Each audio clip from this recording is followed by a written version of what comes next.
बिस्मिल्लाहिर्रहमानिर्रहीम। अच्छा, last topic हमने देखा था करेक्टरिस्टिक्स ऑफ क्लाउड कंप्यूटिंग। इस टॉपिक में हमने पढ़ना है डिप्लॉयमेंट मॉडल। डिप्लॉयमेंट मॉडल का मतलब ये होगा कि क्लाउड सर्विसेज को हम कैसे डिप्लॉय कर सकते हैं, मतलब कस्टमर के लिए कैसे अवेलेबल बना सकते हैं। ठीक है, कस्टमर की नीड वांट, कस्टमर के क्या कहते हैं स्ट्रक्चर को देख के, उसकी लोकेशन को देख के, ठीक है, उसने कहाँ पे किस जगह के लिए किस वजह के लिए क्लाउड को डिप्लॉय करना है या क्लाउड की डिप्लॉयमेंट उसके लिए नीड है, ये चीज़ इसको प्रोवाइड करेगा। तो हमारे पास क्या कहते हैं चार तरह के हमारे पास डिप्लॉयमेंट मॉडल हैं। ठीक है, उसको हम वन बाय वन करके देखेंगे। पहला क्लाउड जो है वो प्राइवेट क्लाउड कहलाता है। प्राइवेट क्लाउड का क्या मतलब है कि वो एक सिंगल एंटिटी के लिए होगा, सिंगल ऑर्गेनाइजेशन के लिए होगा, जिसमें मल्टीपल कंज्यूमर्स हो सकते हैं, जिसमें मल्टीपल यूज़र्स हो सकते हैं, जो कि सिंगल सर्विस को यूज़ करेंगे। ठीक है, यानी कि क्लाउड का जो इंफ्रास्ट्रक्चर प्रोवाइड किया जाएगा, ठीक है, क्लाउड प्रोवाइडर के थ्रू जो क्लाउड का इंफ्रास्ट्रक्चर प्रोवाइड किया जाएगा वो एक सिंगल ऑर्गेनाइजेशन यूज़ करेगी, और उस सिंगल ऑर्गेनाइजेशन में मल्टीपल कंज्यूमर्स हो सकते हैं, बाकायदा पूरा बिजनेस यूनिट हो सकता है। ठीक है, उसको ओन किया जाएगा, उसको मैनेज किया जाएगा, उसको ऑपरेशनल बनाया जाएगा। ठीक है, ऑर्गेनाइजेशन इसको यूज़ करेगी, और क्या कहते हैं ऑर्गेनाइजेशन उसको यूज़ करेगी सिंगल, और थर्ड पार्टी जो है वो उसको क्या कहते हैं ओन करेगी, बाकायदा मैनेज करेगी, उसको ऑपरेटेड बनाएगी। ठीक है, और इसी का मतलब एक तरह से यही है, यानी कि हमारे पास थर्ड पार्टी जो है, जो हमारे पास क्लाउड सर्विस प्रोवाइडर होंगे, वही मैनेज करेंगे, वही ऑपरेशनल बनाएंगे उसको, वही हमें क्या कहते हैं हमारी नीड के मुताबिक, ऑर्गेनाइजेशन की नीड के मुताबिक जितनी उसको रिसोर्सेज, कंप्यूटिंग रिसोर्सेज चाहिए, कंप्यूटिंग इंफ्रास्ट्रक्चर चाहिए, प्लेटफॉर्म चाहिए, वो तमाम चीज़ें वो हमें क्या कहते हैं थर्ड पार्टी ही देगी, क्लाउड सर्विस प्रोवाइडर ही देंगे। ठीक है, हम अपनी ऑर्गेनाइजेशन में अपनी उसको बस एक्सेस कर रहे होंगे। थर्ड सेकंड वन आता है हमारे पास पब्लिक क्लाउड। पब्लिक क्लाउड से मतलब समझ में आ रहा है कि हम यूज़ करेंगे क्लाउड की सर्विस को for a public purpose, public sort of purpose. ठीक है, तो क्लाउड का इंफ्रास्ट्रक्चर हमें प्रोवाइड किया जाएगा, क्लाउड का इंफ्रास्ट्रक्चर प्रोवाइड किया जाएगा ओपन यूज़ के लिए। ठीक है, जनरल पब्लिक के लिए। ठीक है, जिसको जो है क्या कहते हैं गवर्नमेंट ऑर्गेनाइजेशन हो सकती है, कोई एकेडमिक पर्पस के लिए, यूनिवर्सिटीज़, स्कूल्स वगैरह के लिए, किसी बिजनेस के लिए, कोई बिजनेस ऑन करना चाहता है। ठीक है, और इन सब का कोई कॉम्बिनेशन भी हो सकता है कि कोई ऐसी कोई ऑर्गेनाइजेशन हो जो कि बिजनेस पर्पस के लिए एकेडमिया भी हो, और वो एक तरह से ऑर्गेनाइजेशन भी हो, और वो कोई कंपनी भी हो सकती है। तो वो उसको पब्लिकली जो है वो क्लाउड को यूज़ करना चाह रहा है, तो हम उसको जो है क्या कहते हैं पब्लिक क्लाउड का नाम देते हैं। फिर आता है कम्युनिटी क्लाउड। कम्युनिटी क्लाउड में क्या होता है हमारे पास यानी कि हम ये कह सकते हैं कि क्लाउड का जो इंफ्रास्ट्रक्चर होता है वो सेवरल ऑर्गेनाइजेशन भी यूज़ कर रही होती हैं, सेवरल ऑर्गेनाइजेशन से भी शेयर होता है, शेयर हो रहा होता है, और कोई स्पेसिफिक कम्युनिटी भी उसको सपोर्ट कर रही होती है ना। और यानी कि हम ये कह सकते हैं कि वो एक तरह से ऑर्गेनाइजेशन भी मैनेज कर रही होती है, कोई थर्ड पार्टी भी उसमें इन्वॉल्व होता है। ठीक है, और उसमें ऑन प्रेमिसेस और ऑफ प्रेमिसेस भी होता है। ठीक है, यानी कि आप जो है कम्युनिटी के अंदर क्या कहते हैं थर्ड पार्टी को भी इन्वॉल्व कर सकते हैं, और चाहे तो थर्ड पार्टी को इन्वॉल्व ना करें। ठीक है, आप उसको ऑफ प्रेमिसेस के लिए यूज़ कर सकते हैं। जैसे कि प्राइवेट क्लाउड हमने पढ़ा था, प्राइवेट क्लाउड जो था वो ऑफ प्रेमिसेस था।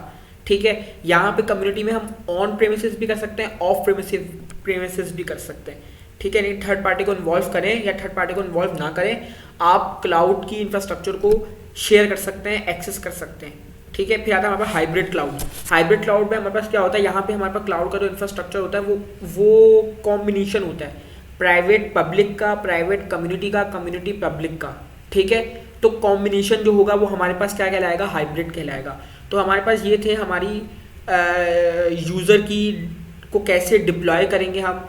यूज़र जो है वो अपनी लेवल के मुताबिक, अपने इंफ्रास्ट्रक्चर के मुताबिक, अपनी लोकेशन के मुताबिक, अपने स्ट्रक्चर के मुताबिक किस तरह का क्लाउड जो है वो परचेज करना चाह रहा है, हायर करना चाह रहा है, या फिर ख़रीदना चाह रहा है, या फिर अपने लिए एक तरह से रेंट के लिए लेना चाह रहा है, कितनी रिसोर्सेज चाह रहा है, तो वो इस डिप्लॉयमेंट मॉडल को देखकर सिलेक्ट कर सकता है। ठीक है, अब आता है हमारे पास 3 सर्विसेज ऑफरिंग मॉडल। हमारे पास सर्विसेज हैं, क्लाउड हमें सर्विस प्रोवाइड कर रहा है।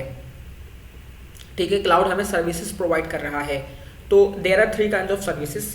Cloud based computing resources are available to end customer, यानी कि कस्टमर के लिए हमारे पास क्लाउड बेस्ड कंप्यूटिंग रिसोर्सेज मौजूद हैं। ठीक है, तो पहला है हमारे पास सॉफ्टवेयर एज अ सर्विस, यानी कि हम सॉफ्टवेयर को एज अ सर्विस दे रहे हैं। फिर आता है प्लेटफॉर्म एज अ सर्विस। ठीक है, फिर आता है हमारे पास इंफ्रास्ट्रक्चर एज अ सर्विस। तो ये 3 है हमारे पास। ठीक है, तो इसको हम सर्विस, प्लेटफॉर्म, इंफ्रास्ट्रक्चर भी कहते हैं, यानी कि हम सर्विसेज जो है वो एक्सेस दे रहे हैं। ठीक है, अब सर्विसेज कौन सी है, वो सॉफ्टवेयर भी हो सकता है, वो इंफ्रास्ट्रक्चर भी हो सकता है, वो प्लेटफॉर्म भी हो सकता है। ठीक है, तो इसको हम देखते हैं। मैं इसके लिए एक वर्ड की फाइल ओपन करना चाह रहा हूँ। This will be cloud computing model. अच्छा, अब यहाँ पे हमारा क्लाउड सर्विस मॉडल है। ठीक है, तो पहला है हमारे पास software as a service, software as a service. अब हमारे पास इस चीज़ को आपने देखना है। ठीक है, अगर आप एक वेबसाइट बनाना चाहते हैं, ठीक है, आपको उसके बारे में कुछ नहीं पता, आपको ना उसका बैकएंड पता है, ना उसका फ्रंट एंड पता है, ना उसको नेटवर्क पता है, ना उसकी कनेक्टिविटी का पता है, ना उसका स्टोरेज का पता है, ना उसकी होस्टिंग का पता है। ठीक है, आपको कोड करना नहीं आता, आपको सर्वर कहाँ रखा हुआ है, सर्वर कैसे उसको मैनेज करेगा नहीं पता। ठीक है, उसमें शेयर पूल होगा नहीं होगा आपको नहीं पता, डिप्लॉयमेंट कैसे करूँगा मैं, उसकी होस्टिंग कैसे करूँगा मैं, उसको नेट पे कैसे एक्सेस कर पाऊँगा, इस चीज़ का नहीं पता।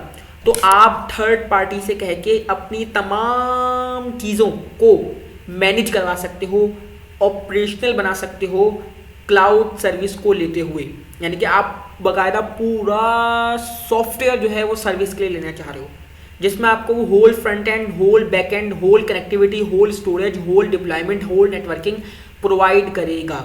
जैसे कि जीमेल हो गया। ठीक है, यानी कि हर चीज़ जो है वो उनकी होगी। ठीक है, यानी कि हर चीज़ जो है वो जो हमें क्लाउड की सर्विसेज प्रोवाइड दे रहा होगा वो उसकी होगी। तो सॉफ्टवेयर एज अ सर्विस में ये होता है कि आप मुकम्मल सॉफ्टवेयर एज अ सर्विस के लिए लेना चाह रहे हो, ये थोड़ा ज़्यादा महंगा होता है। अच्छा, सेकंड वन है प्लेटफॉर्म एज अ सर्विस, जो कि ये है, उम्मीद है कि आपको नज़र भी आ रहा होगा। अच्छा, प्लेटफॉर्म एज अ सर्विस में क्या होता है कि प्लेटफॉर्म आपका है। ठीक है, अब क्या मतलब है, यानी कि अब मुझे पता है मैं कोड करना आता है भाई, मैं जानता हूँ मैं कोड कर सकता हूँ। ठीक है, मैं जानता हूँ मैं डेटाबेस को डिज़ाइन कर सकता हूँ, मुझे PHP .NET आती है।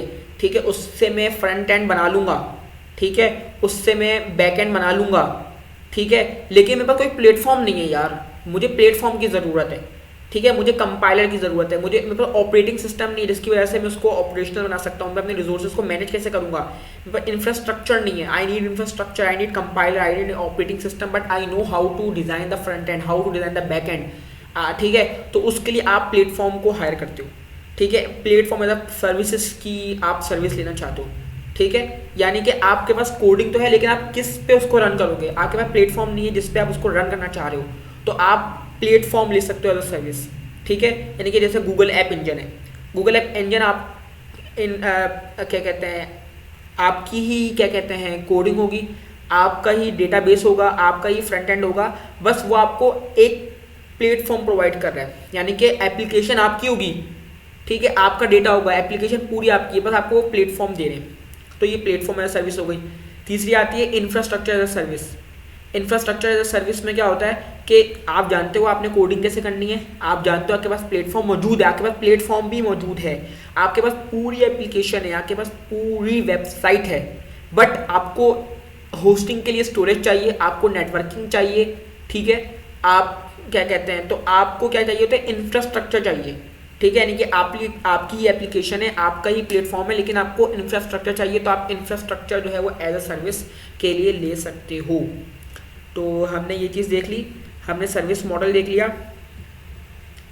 ठीक है, जिसको हम सास का नाम भी देखते हैं, software service, platform as a service, और हम क्या देखते हैं, इंफ्रास्ट्रक्चर एज अ सर्विस। ठीक है, ये 3 चीज़ें हमने देख ली हैं।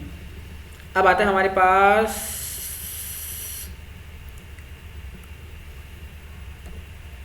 Cloud ecosystem. क्लाउड इकोसिस्टम आता है, इसको हम नेक्स्ट स्लाइड में देखेंगे इंशाल्लाह।